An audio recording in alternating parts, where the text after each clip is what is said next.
as well as for your clients, right? So we're all real estate agents, brokers here.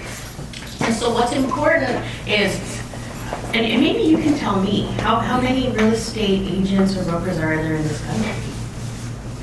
Right now, I think in Cali, yesterday I do research, it's like 200, over 200 realtors in California. Okay. So 200,000? 200,000 over 200,000, that's a lot of people, right? in California only. In California. And so what is going to make you stand out? What's going to allow you to give not just sell a property or make sure that they get the property, but how are you going to take that next level up and make sure that they're fully prepared for their entire lifetime? Okay. Now, my name is Attorney Lorna Garcia. I am the founding partner for Garcia and Sani. I'm also a managing partner for LSP and Pro. So that might not mean anything to all of you, but what that means is that we cover all of the 50 states. Okay? And so if you have a client that not only has a property here, but also maybe has a property in Hawaii, property in Texas, right? We're going to be able to help them all around. They're not going to have to go to an attorney over there, in Texas, over in Hawaii, but they're going to cover not only in California, but all in the 50 states. All right, so we can go to the next slide.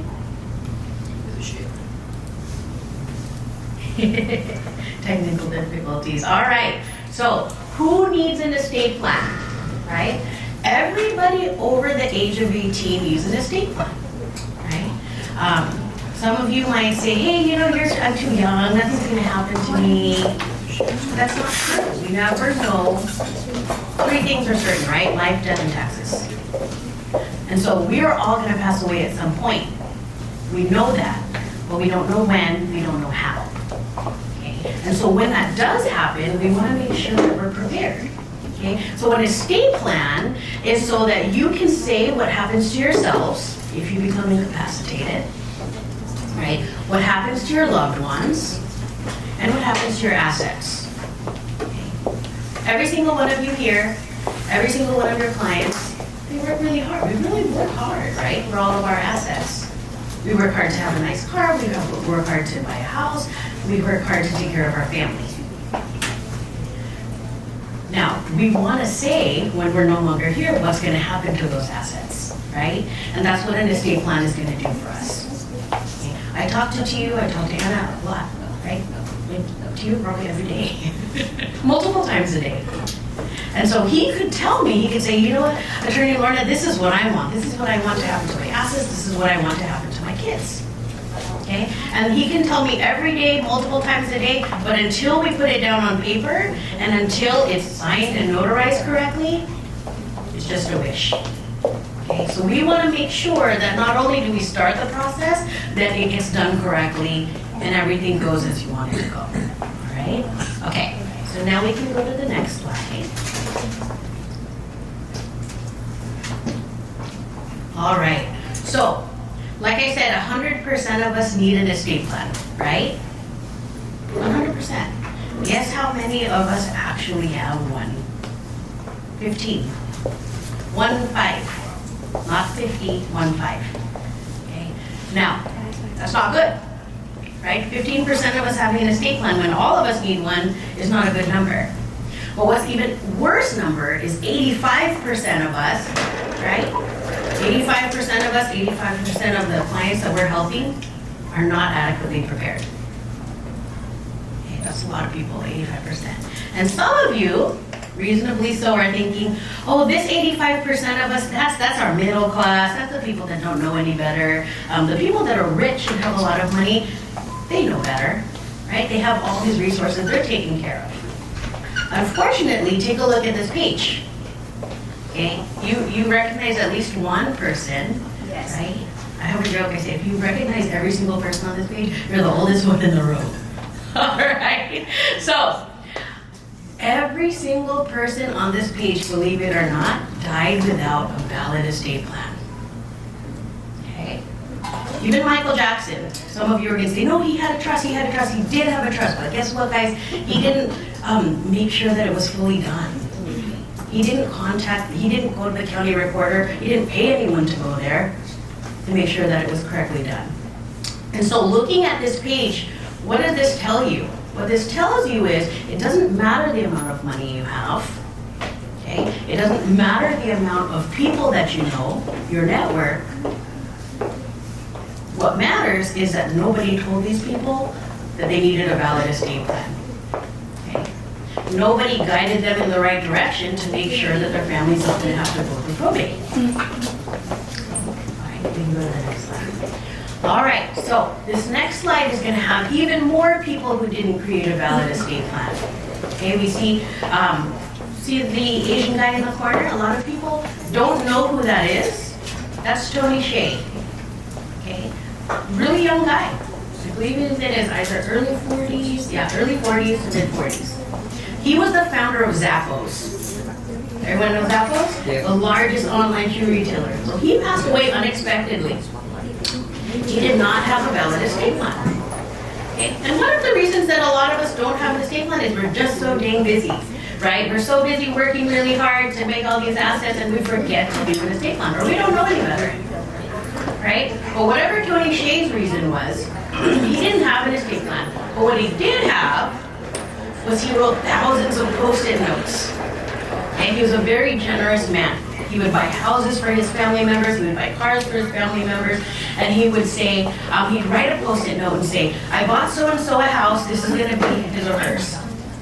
And that was his idea of an estate plan, okay? So, I mean, it sounds kind of crazy, but if you're that busy, you just write it down and you think it's good, right? Okay, so guess what? He passed away. His parents are fighting for it. His parents are saying, hey, everything's ours. We're his next of kin, right? And of course his family members are saying, no, he bought that for us. And so guess what? Now, there's thousands of Post-it notes in the probate court that the judges have to sift through one by one to see which one is right.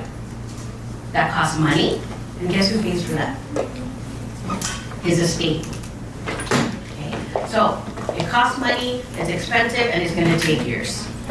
All right, and so, also on that page you saw the Black Panther, right, Chad Boseman. Now, we remember there was a headline on there, well it's not there, but there's a headline on there that says after 2 years, his wife and his parents split. I think they split $1.3 million, okay? So that number is really important.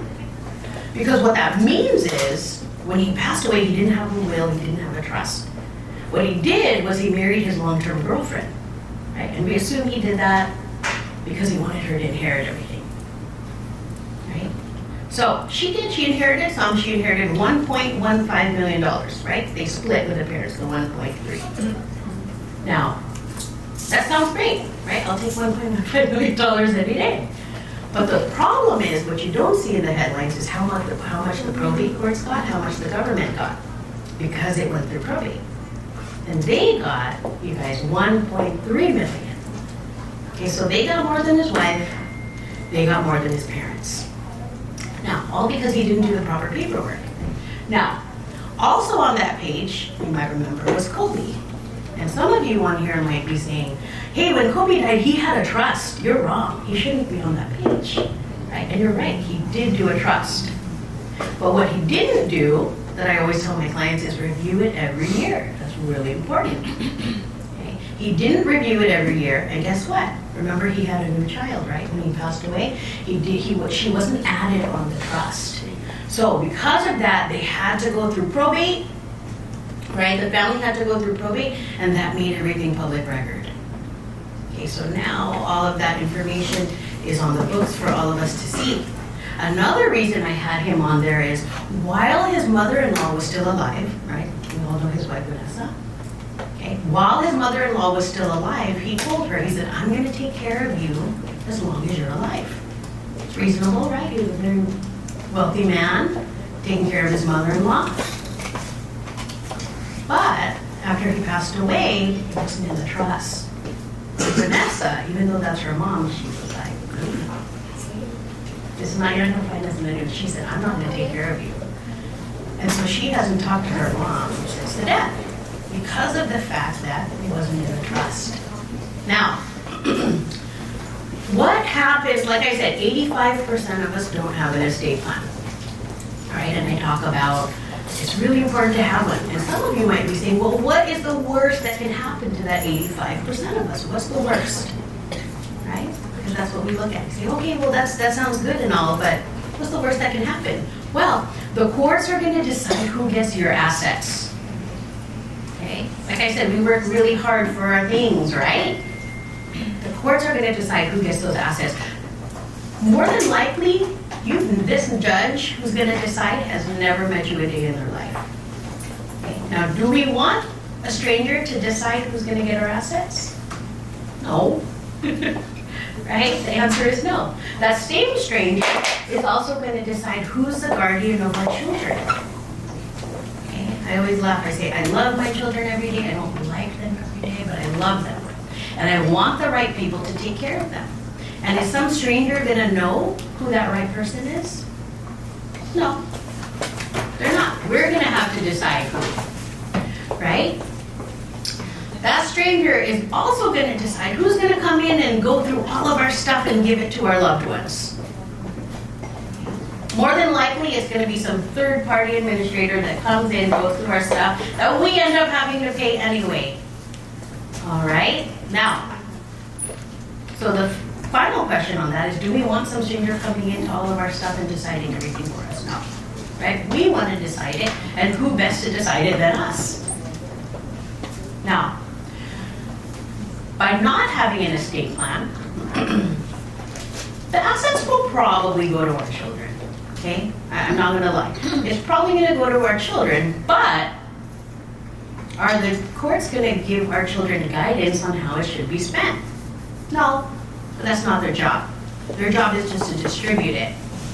Okay? Now, for those of you and your clients, you buy a home because you want to have a nice place to live, right? You want your kids to have a nice place to live. They buy insurance policies because they want their family to be taken care of, right? And more than likely, you want this money to be used by either your children, your nieces, or your nephews, brothers, sisters, whoever you want to leave your money to. You want them to use it for reasonable things, right? Go to school, buy your own property, open a business. You don't buy it for them to go party in Vegas, right? You don't buy it for them to go spend it on other people. And so, who's going to be there when we're not here to tell them that's what it's for? Nobody, right? So we got to write that down. That's what an estate plan is for. All right? The judges, like I said, the judges don't care about that. They're just going to give it to our family and say, here you go, have fun. And you guys, I've been doing this for a long time. I see it all the time. Okay, that money has gone in a month, 3 months, 6 months. Because some of adult children or adult grown-up brothers and sisters, they don't know what to do with hundreds of thousands of dollars. Right? Grown adults don't know what to do that. So how do we expect our children or younger individuals to know what to do? Right? So that's the importance of an estate plan. Another main reason that most of us want an estate plan is we want to avoid probate. Okay? Now, you guys have heard the word probate, right? Yeah. What is it exactly? It's a court, right? It's probate court. To make it simple, it's the process where the judge is going to transfer everything from you, legally, to your loved ones. Okay? It sounds simple, but it takes a long time. If we're lucky, it's going to take 2 years. If everything goes as planned, depending on the county, right? If we're lucky, it's going to take 2 years. On top of that, oh, and then during that 2 years, you guys, everything's frozen. Okay, nobody can touch those accounts. Everything's frozen. Nobody has access to anything. Now, in addition to that, going through probate, not only does it take a long time, it's expensive. Okay? The national average is about 10% of the value of your estate. Okay? 10% is a lot of money. Anybody here, does anybody here think you have not paid enough taxes or your clients haven't paid enough taxes and you want to give another 10% to the government? No. Right? I've never seen anyone raise their hand. But that's what happens when you go probate. being said, we want to just avoid probate as much as possible, right? And that's how we do that. That's the importance of an estate plan. So, how do we avoid probate? We create an estate plan. Okay? Now, every single person is different. Okay? Alex, yours is going to be different from Tiyu's plan, right? Because every situation is different, so you're going to need your own estate plan. But typically, it's going to include 5 main documents. Okay? What we call, we can go to the next slide. What we call the HIPAA release. Okay? HIPAA. The second document is going to be the Advanced Medical Healthcare Directive. Okay? Here it is. The third document is called the Durable Power of Attorney, your will, and your trust. 5 main documents. Okay? I'm going to start from the bottom up. HIPAA release. What that's important for is, you know, when you go to the doctors and let's say you bring, I was with my dad. We went to the hospital and the doctor said, is it okay if I talk to you while your daughter's in the room? And you know, my dad's like, oh, of course, why would I bring my daughter? Right? But sometimes you're not able to use your voice and say, yeah, of course you can talk to so-and-so. Right? And so that's what the HIPAA release is for. You're going to be able to list whoever you want to be able to talk to the medical facility or the doctor if something were to happen to you. Okay, make sense? All right. The next document is the Advanced Medical Directive, Healthcare Directive. Okay? Medical power of attorney is what it's sometimes called.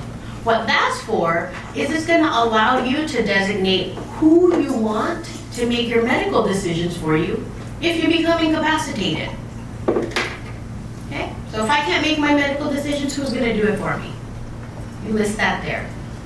Also in that document, you're going to decide, hey, if I'm on life support, right, and the doctor says, I'm probably not going to come back, I don't want to continue. Right? Or you say, keep me alive as possible, as long as possible. I believe in miracles. Okay? So you're not preventing your death. You're just taking that choice away from your loved ones, because it's a hard one to make. I don't know if any of you have to make it in here, and I hope not. But you're making it for them so that they don't have to do that. You don't want that on their conscience. Okay? Now, durable power of attorney, same idea. If you become incapacitated, who's going to make your decisions for you? But now, durable power of attorney is going to be for your finances, as opposed to your medical. Why do we split that up? Right? Why do we have to make it so complicated? Well, it's because, let's say, for my medical decisions, I would want my brother to do that, right? I don't want my husband to do it. It's a very emotional decision. My brother is a medical professional. I'm going to have him do that.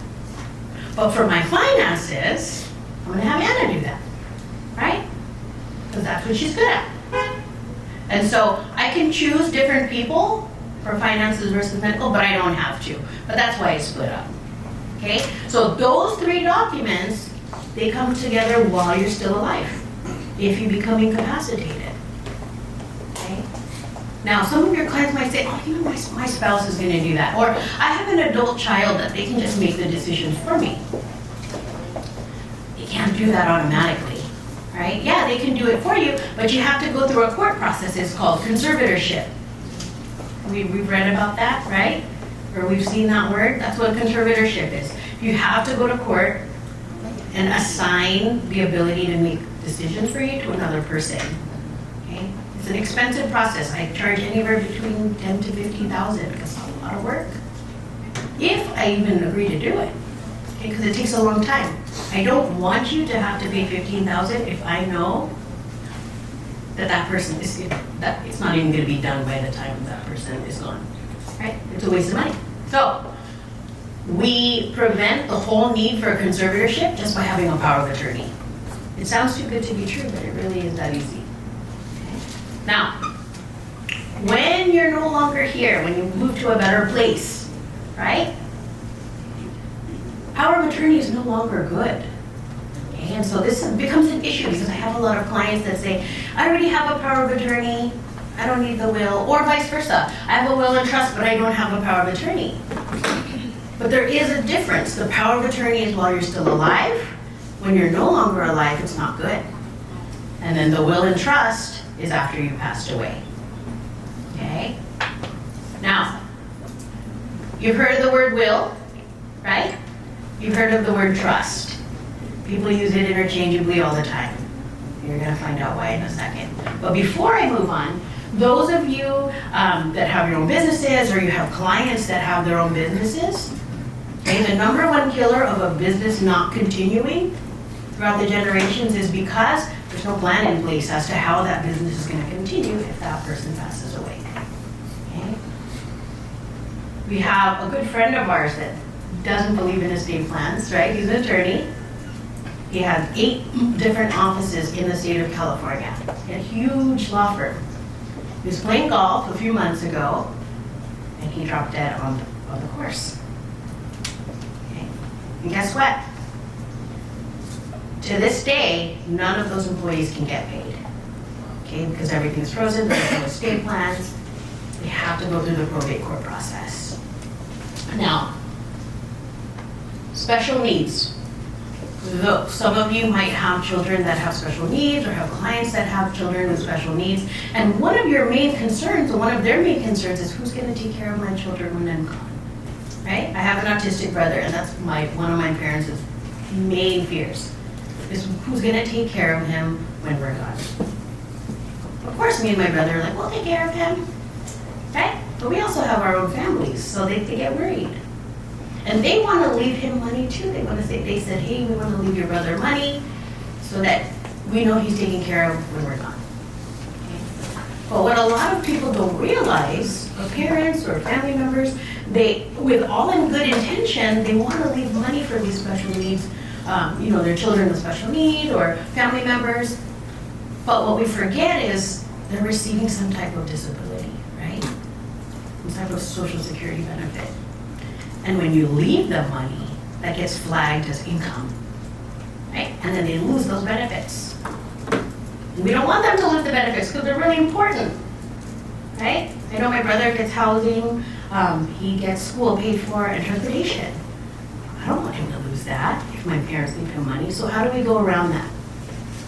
We create a special trust, okay? It's called the special needs trust. So I just wanted to touch on those really quickly. But now we can move on to the next slide, and we're going to go into the difference between will and a trust. Okay, all right, there you go. All right, so people, like I said, people use these terms interchangeably, right? Will and trust, because they kind of do the same thing. That's why they do that. Okay, they both say who's going to get what, who's in charge, how your bills are going to be paid. Now, if you don't learn one thing today, this is the one thing I want you to remember.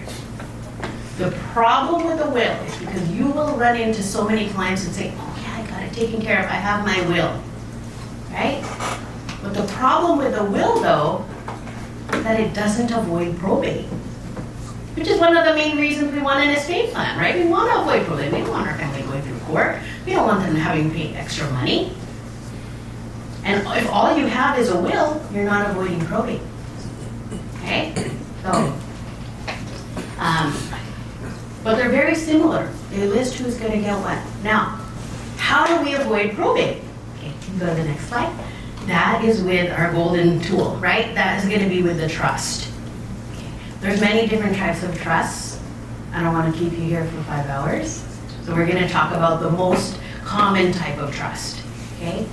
100% of my clients are going to have this trust. You might have extra, but this is going to be the main trust. And this is what we call the revocable living trust. Okay? Some people call it a living trust, a revocable trust, revocable living, RLT, just a revocable trust. Okay? And that's the most common type. And it's the most common type because it's going to meet most of the things that we want, which is number 1, to avoid probate. And it's revocable, meaning you change your mind in 5 years, let's say our children start acting up, you change it, take them out. Okay, and I've seen it. Or not necessarily if they're acting up, maybe they do really well and they don't necessarily need it as much. And we change the percentages a little bit, right? So revocable living trust is extremely flexible, you can change it at any time. And because you can change it at any time, means you retain full control of all your assets while you're alive. it's still yours. You want to sell that house, sell it. You want to spend all the money in your account, go right ahead, it's yours. Okay? This is just so that if something were to happen to you, you're avoiding probate and it still goes to the right people.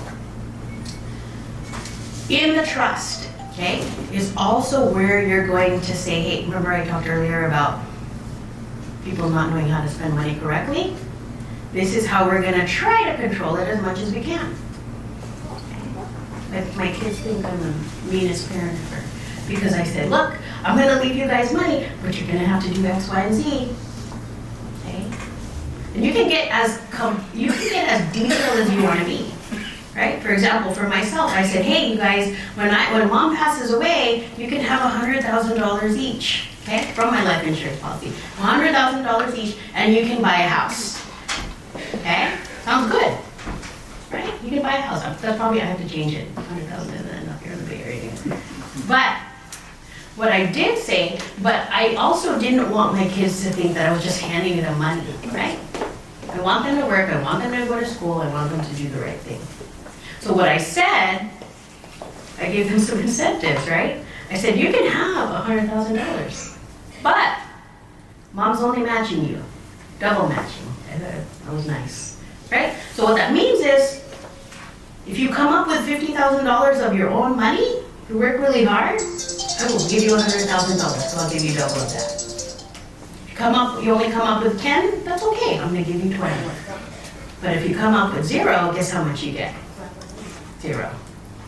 Okay? And so you don't have to be that detailed, but you can get as detailed as you want to be. Okay? For those of you that have clients that have young children, 100% I recommend staggering it out. What does that mean? Okay? What that means is when your kids turn 18, we don't hand them all this money all at once. We stagger it out. Okay? We say, hey, at 25, you can have 10%. Yes. Okay? Another couple of years later, you have another 20%, right? And why do I recommend that? I recommend that because there is a very real possibility, like I said, I see it all the time, that they're gonna blow that money, right? Not with any bad intention, they just don't know any better, right? And that's a very real possibility that they're gonna blow it. And if they do, it's better it's only 10% versus 100, right? In another couple of years, they'll have another chance. So, those are some of the things that we can do in the trust to make sure that it's spent the right way as much as we can, as much as we can say. Now, again, we're going to avoid probate, and it's an immediate transfer to your loved ones. They're not going to have to wait any 2-year periods. They're not going to pay any extra fees. Okay? And so, some of you might be saying, well, the trust sounds great. Sign me up. I'm going to be this darn will. Right? What you do? You're going to need one. So we can go to the next slide. The reason you're going to need one, okay, is that, no, 2 reasons. 2 reasons, okay? Number 1 is that if you have children, if you have minor children, the guardians have to be deemed through the trust. Through the will. Okay? Can't do that through the trust. Number 2, that will is going to be your safety net, okay, for all of the stuff that you forgot to put in your trust. Okay? Just like we forgot to sign our document yesterday, we might have forgotten to put a bank account into the trust. It happens. I forget things sometimes. Okay? That's why we have the will. That's going to be our safety net that says, even though Chrissy didn't put this bank account in her trust, right? We still want it to be distributed the same way, the catch-all. That's why they call it the pour over will. Have you heard that before? You're gonna pour over back into your trust. Now, everybody knows estate planning now, right? Or you're at least 80% smarter, that's what I say. Now, in regards to estate planning, you might be saying, hey, I've heard all this before, I've heard about these documents, it sounds great, like I said, right? But let's put it really into perspective. How much of a difference does it make? Okay, now, take a look at this. This is a real life scenario. Okay, this is a friend of mine, this is his family. In May of 2021, his 43-year-old sister passed away of an aneurysm. Okay? We see this all the time, right? We say, oh my goodness, how did that person die? We see it on social media, we see so GoFundMe's. right? Whether it's an accident, unexpected illness, whatever it may be. Okay, she was a single mother of 5. Okay, ages anywhere from 4 to 23. So some were adults, some were children. Okay, she owned a home in the Bay Area, $900,000. You guys are all real estate agents, so you know that's our 1-bedroom house, right? $900,000. And she had a life insurance plan, so it's not that she didn't want a plan, right? She had a life insurance plan. She listed all of her children as the beneficiaries. Hey, later that year, a few months later, my friend's mother passed away, okay, from COVID. She was married, her husband's still living. They own a home, $1.3 million. And she had a life insurance plan as well. And like most of us do, we list our spouse as the beneficiary, right? $500,000. Now, not even a year later, you guys, take a look at this. Their father passed away. Okay, he was sick already, so that wasn't as unexpected. Remember, he was already widowed, his wife had passed. He was also a homeowner as well of that same home. And the life insurance plan. He listed his wife, he didn't get around to updating it. Okay, we can go to the next slide. Now, let's take a look at a side-by-side. Okay, so for the sister, with no estate plan, because a guardian wasn't named for the children, you have to go through probate court to name a guardian, right? About $10,000. I'm being very conservative with the costs. Now, once they name a guardian, okay, once they name a guardian, the courts are going to monitor every expenditure that child has. And guess who has to pay the courts for that monitoring? We do, right? The estate. So let's say $5,000. And then it would need to go through probate court. So average about 10%, $90,000 of that $900,000 house. And it's 10% of the market value of the house, you guys, not the equity. Okay, which doesn't seem fair, but that's how it goes. So, for a sister, if she had no estate plan, the cost of going through probate and not having an estate plan is a little over $105,000. Okay? Now, with an estate plan, the guardian is named in the will. And let me tell you guys something. Those of you that have children and are married, you say, oh, my spouse will automatically be the guardian. Right? Which is reasonable. Okay? And some of you may not know this, because my own husband didn't know it until I told him. Right? If I were to pass away, my husband, yes, will automatically be the guardian of my children. Okay?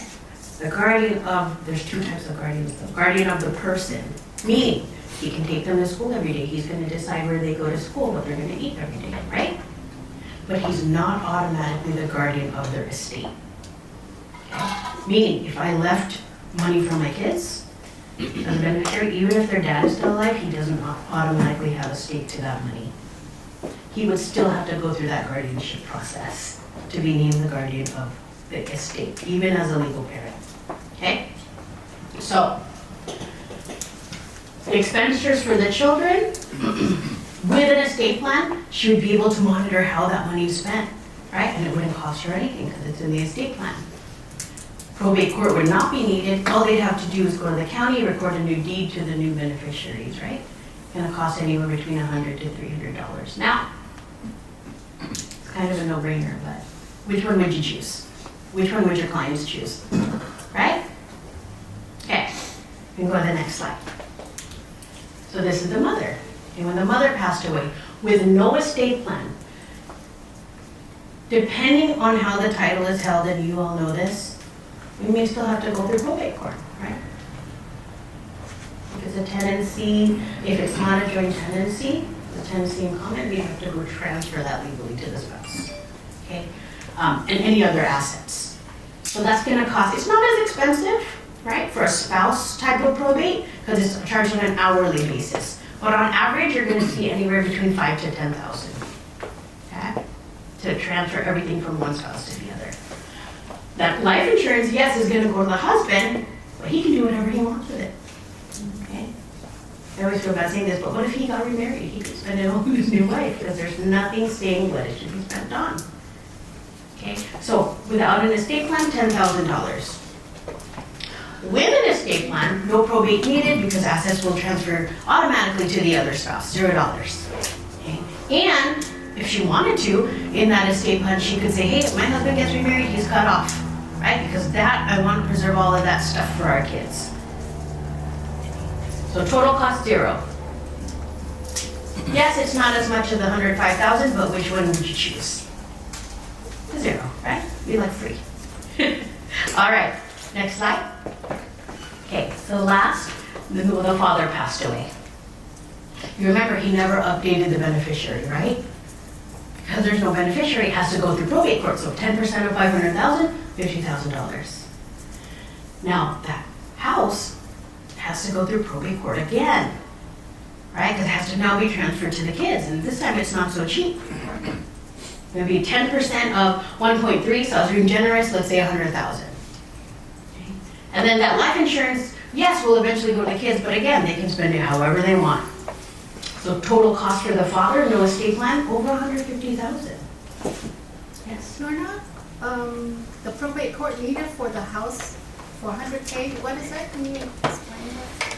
Because when you don't have a trust, you have to go through probate to transfer it over, the title. And it's 100K. It's gonna be, that's about 10% of the value of the estate. Yeah. So, and it's the market value, not the equity. Yeah, so that's why you see a lot of, trustee sales or probate sales or estate sales, because sometimes their equity's not even worth what it would cost to go through probate. So it doesn't make sense for them to keep it, right? Yeah, no, but there's some people said, oh, when they had a house, the husband and wife in the real deed, a title already, why they have to go to a probate?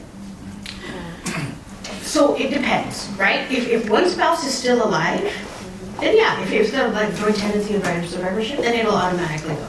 Right? Community property and right of survivorship, it'll automatically transfer to the spouse. But when that second spouse is gone, it's gonna have to go through probate. Okay? So, with an estate plan, and the problem with that is we don't know. What if they're traveling together? And I travel with my husband, I want to travel with my husband all the time, right? And so what if something happens to us together, then what happens? Goes through probate, right? Even if both of us are on there. And so, with an estate plan, again, no probate needed, because everything's going to transfer to the beneficiaries. You can limit their spending ability again. And probate court not needed, we just need to record a new deed to transfer it to the beneficiary between $100 to $300. And again, I don't even need to ask which side would you choose, right? Now, next slide. So, just to give you a breakdown, for this one family in a period of a year and a half, without an estate plan would cost them a little over $265,000. Most of us don't have $265,000 to just burn, right? To spend. With an estate plan, it's going to cost about $600. Okay. Plus the cost of the estate plan. Okay. And depending on the type of estate plan that they choose, and I'll go through that in a second, it's going to cost, for these three, it would have cost them anywhere between $200 to $5,500. Now, even if you went with the highest estate plan, which is $5,500, plus that $600, you're at $6,100. Okay. And I'm willing to bet that 100% of your clients are going to choose to spend $6,100 rather than chance it and have their family spend the $265. Okay. So you can see the importance of not only delivering, right, your clients to home, and it's a very happy time in their lives, but to also make sure that once they have that asset, which is probably going to be one of the largest assets they have ever, to make sure that it's fully protected all around. Okay. All right. Next slide. Now, like I said, trust packages are going to cost anywhere. I started at about $997. Okay. I've done a lot of market research. The average cost of an estate plan right now in the Bay Area is, if we're lucky, about $2,700. I've seen it as high as $6,000 just for a basic plan. Okay. But we've teamed up so that we're able to at least offer a basic package at the bare minimum. And I will be very upfront, this is gonna be the bare minimum, right? I'm gonna prepare the documents, but your client's gonna print it, okay? But that does include the notary. And so they start at $997, and if they wanted to go to our custom packages, you go to the next slide, those are gonna start at $27.50, which is not bad at all, okay? Now, you can go to the next slide. So the next step is, how do you set up a consult, right? Because you don't have to use our office, but a lot of law firms out there, they offer complimentary consults, okay? And that's the first step, right? Wherever it is that you use, you're gonna wanna say, hey, you guys, do you have a trust? No, you don't. I recommend you talk to an attorney. Okay? Don't have them go online because they're not gonna know where to start and you don't know if they're gonna finish, right? You recommend an attorney, and whoever that attorney is, you're gonna have them call the office, right? For us, you're gonna call that 800 number, and then they're gonna set you up. If you prefer email, send an email. Okay? That's our office staff. If you want Calendly, you wanna make it real easy, they're in front of you, and you say, hey, let's set you up an appointment. You go on our website, and you can set up the appointment right there for them. Okay? All right, go to the next slide. Now, just so you all know, because you are going to be sending clients, right? You're going to be taking care of your clients. You want to make sure that they're taken care of. We want to make you look good too, right? Because at the end of this, they're going to say, oh, my real estate agent is the best. Not only did they help us with buying a house, they made sure that if something happened to us, our family was going to be taken care of, right? And so just to give you guys a breakdown of what happens on our end, is I will do the initial consult, or one of my attorneys, one of my team will do the initial consult. While we're on there, we'll schedule a follow-up meeting to go over all of the details. The processing time, if they go basic, about 2 weeks. Customs, about 4 to 6. And like I said, the notary's included. And why do I do that? The reason I do that is I want to make sure that they sign it. Because the worst thing you can do is buy an estate plan and not sign it, and then it's sitting there. And I've seen it happen. So by including the notary, not only do they not have to worry about the cost, I can make sure that my notary goes out there and it's done and I have a copy in the computer. Okay, go ahead. How about going to the county and record it? Yeah, so the question was, how about going to the county and recording the deed? Okay, so we do have, like I said, we have different price points for our trusts. Our basic one, that's gonna require your client to take the deed to the county. I will prepare the deed, but they'll take the deed to the county to save some money. If they want to go the custom route, that $27.50, we will do it for them. Okay. Now, once the draft is completed, the client will review it, or we will review it with the client, and then we schedule the final signing, and then it's done. Okay. We will always keep a digital copy so that just in case, let's say, knock on wood, something does happen, and the kids say, we don't know who to call, and they don't have our number. I mean, they should, but if for some reason they'll call you and say, hey, did our parents do trust? And you say, yeah, call our attorney. And then we have it. All right? Okay, next slide. I think that's done, but yeah, all right. So that's it, and I'm hoping that you got a lot of good information today. Any questions? We have time for a few questions. Yes. I kind of heard, well, I'm not sure if this is correctly what you said. Every year they have to change, I'm saying just to proceed it, so it can be with that procedure every year. Yeah. How much would that cost them? I don't charge anything to review it. Okay, so, but Yeah. do they have to sign something, or they have to, or how do they, how No. does that procedure work? I recommend a review every year. They can just contact me, or with our custom plans, we'll reach out every year. And we'll say, hey, how's it going? You're buying new properties, is everything still good to go? And I'll review it. And most of the time, I'm gonna say 90% of the time, they're still good. And I say, okay, good, you're good, see you next year. How about if they want to increase something? If they wanna change it? If you want to change something because they, for whatever reason, Yeah. they got a business or something else. Absolutely. So if they wanna change it, and Tia knows this, and Anna knows this, if they need to change it, to the best I can, I try to make it so that it doesn't cost anything to change, but if they do need to actually change it and we need to re-notarize, it's gonna cost anywhere from $200 to $600 to revise it. Okay. The existing trust that somebody has, and the person, I mean, the attorney that helped us, pretty much said that we can, if we do change, we can do it on our own. We can add, we can deduct. So it's gonna depend.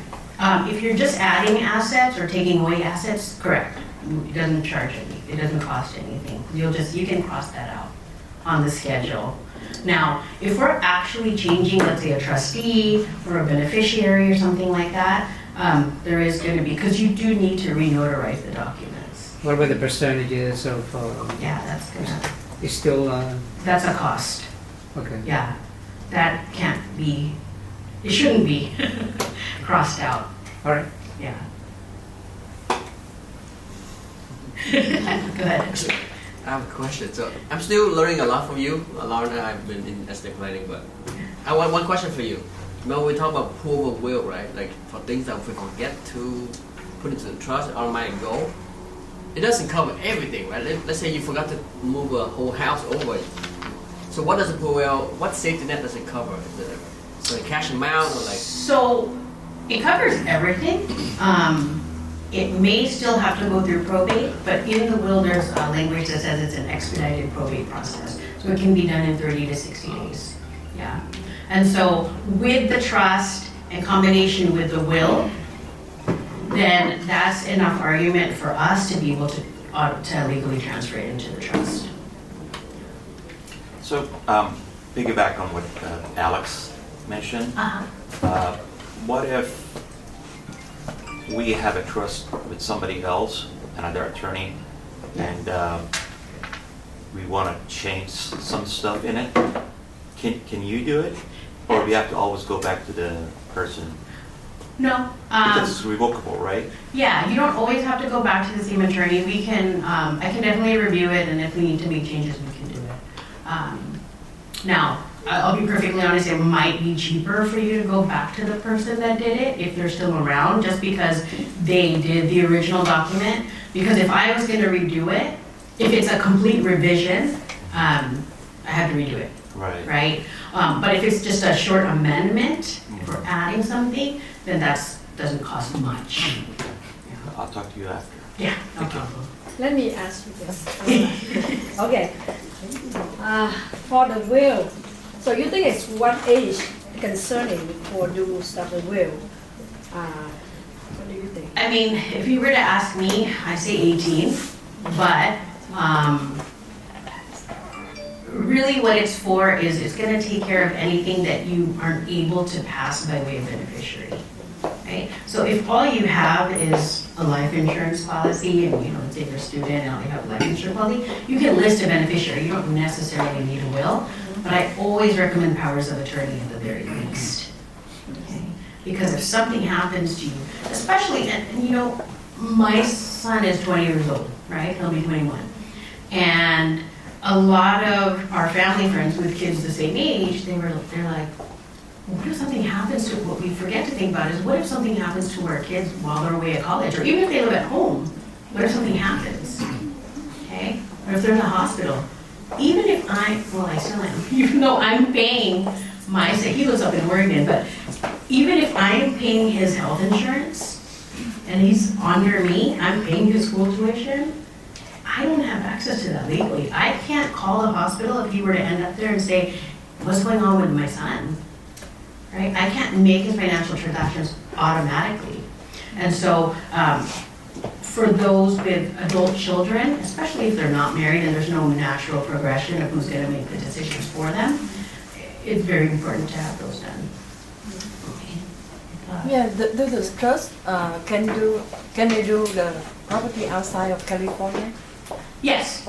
Yes. Including that 995 and 997?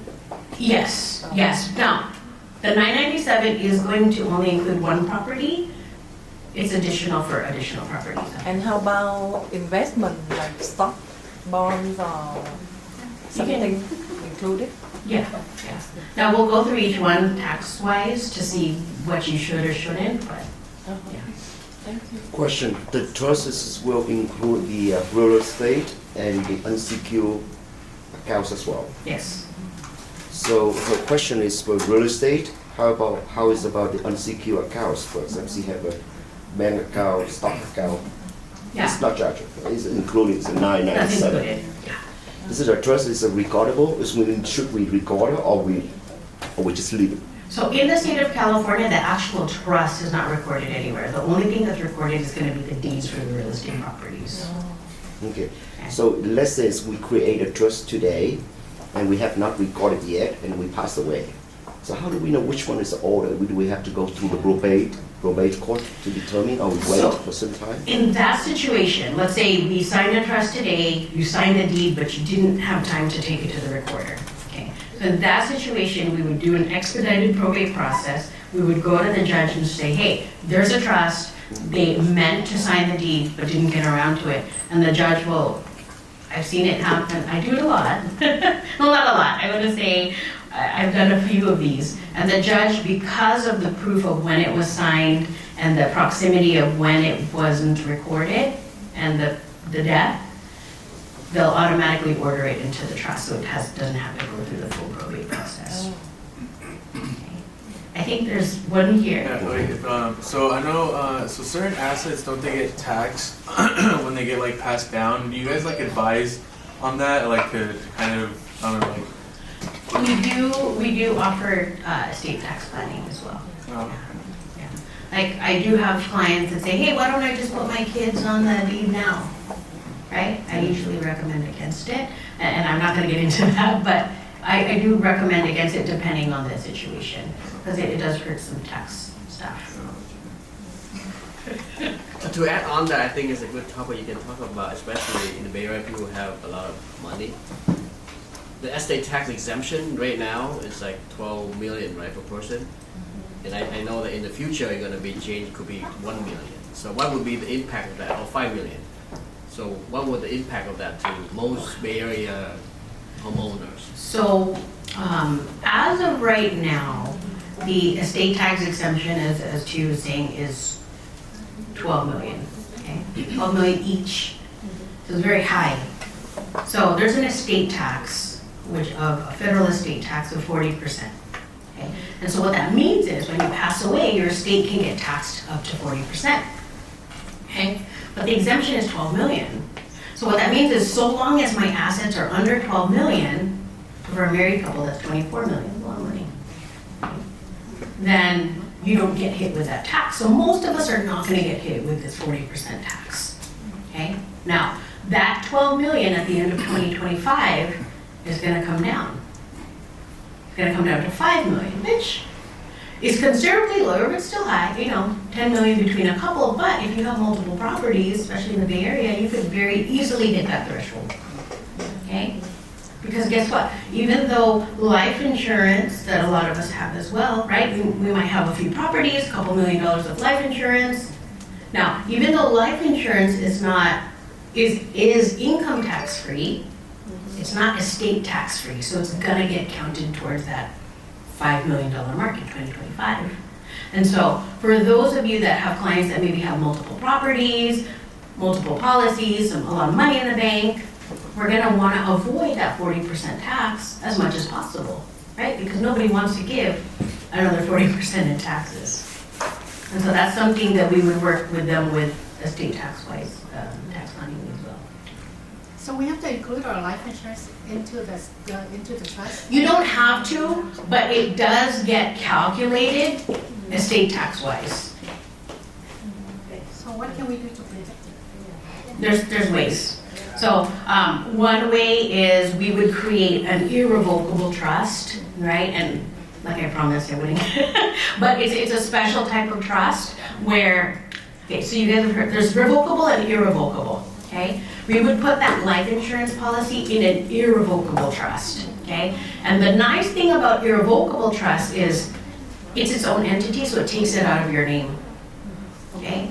So that's how you take it out of your name and you're not above the $5 million mark or $12 million mark, and then you don't owe the taxes. So there's ways, yeah. So is it a separate trust from your main trust? Yes, so it's a separate trust, but again, if we don't know about it, then we can't help you. You can't do it after the fact, it has to be done before, yeah. So. Is that the main difference of revocable and irrevocable? There's a lot of different reasons for irrevocable, but that's one of them. One of the main reasons is we want to take assets out of your name. Another is if they want to apply for, Medi-Cal, we start that. I know you think it's. Another reason is you might have clients, and this will probably apply to all of you, is you have clients with multiple properties and they want to keep it within their family only, right? This is what we call a legacy trust. So that if they pass away, the kids will continue to receive the profits. And so what I love about the legacy trust is, and this will apply to most of you, is a lot of your clients are going to say, well, I want these properties to continue throughout our kids, but we don't want anybody else to touch them, right? Anyone outside of the family, okay? What's nice about keeping these properties in the irrevocable trust is it's protected by creditors, okay? And the number one creditor is going to be an ex-spouse, okay? And is an ex-spouse. I mean, so if your children or someone you know or even your clients don't necessarily want to talk about a prenup, right, because it has a bad stigma, this is your fancy way of doing a prenup without saying a prenup. Those are going to be addition to that pricing that you have, right? No, those are just revocable. If you go into the irrevocable type of trust, those do start at about $5,000. Okay. Yeah, but they do save you a lot of. So, for example, I have a client that his net worth is about $65 million. Wow. We did do a trust for him. I think it cost him about $25,000 to $30,000, but he's also saving $13 million in taxes. So, I mean, it just depends on what's going on. So 997 include like just basic one, right? Yeah, that's going to be the basic. So it's going to include the HIPAA, the Advanced Health Directive, Durable Power of Attorney, Will, Trust, and then the deed to one house, as well as the notary. Now, the thing about the basic is that it is very straightforward, okay? So the way that the basic is set up is going to go from one spouse to the other, and vice versa, okay? After the second spouse has passed away, it'll go to the beneficiaries, okay?